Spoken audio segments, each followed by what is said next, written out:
મહાદેવ। આજનો વિષય છે રાહુની મહાદશામાં ગુરુનું અંતર આવે તે સમય દરમિયાન જાતકને કેવા ફળની પ્રાપ્તિ થાય।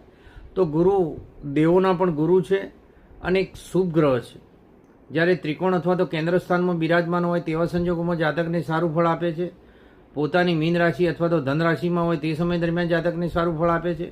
પોતાની ઉચ્ચ રાશિમાં પણ શુભ ફળ આપે છે અને ઘણી વખત જાતકને આવો ગુરુ ખૂબ ટોપ સુધી લઈ જતો હોય છે અને જાતકની આ સમય દરમિયાન એક ધીરજમાં વધારો થતો હોય છે અને માન, મોભો, મર્યાદા અને સરકાર તરફથી પણ ઘણા લાભ આ જાતક મેળવતો હોય છે।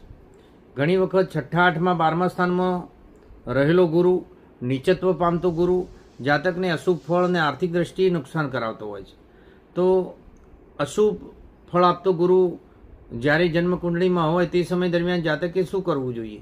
તો કોઈ દેવીની આરાધના કરવી જોઈએ અને ગુરુનો જાપ કરાવી, દશાંશ હોમ કરાવવાથી અને તેના પ્રિય પદાર્થોનું દાન કરવાથી એને ચોક્કસ લાભની પ્રાપ્તિ થતી હોય છે। હર હર મહાદેવ।